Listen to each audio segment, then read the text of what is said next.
Masak dah ni, Dik. Baca bismillah. Belum lagi nak makan baru nak potong. Jangan potong beralih-alih. Kat mana asalnya sini?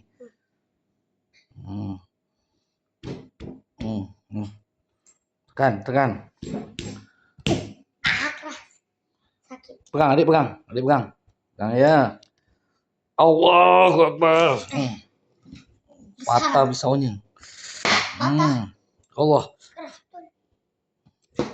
Buka cepat. Nanti tumpahinya. Oh. Dah banyak sangat ya. Oi, marvelous. Dah masak sangat. Marvelous. Alhamdulillah, ada berat. Jap. Sandarkan.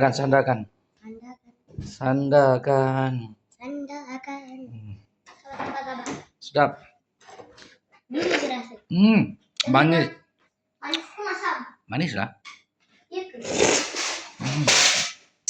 Tak kena rasa pun yang kuning sini. Ya ada rasa. Dah besar ya. Okey, menurut pendapatan adik lumayan tak? Lumayan sangat. Lumayan ya.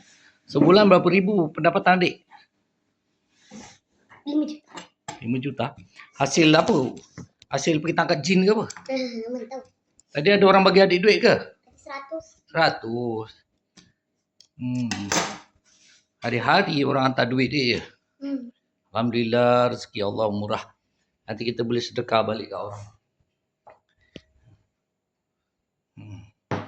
Sedap ya? 1 biji je dah selesai ni. Mana?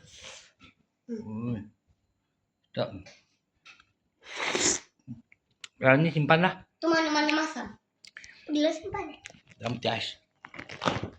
Allahumma salli. Ini yang tebal ni. Ini rasa tembikai susu ni. Apa? Sedap ni. Janganlah. Boleh potong aje. Pakai. Sudu.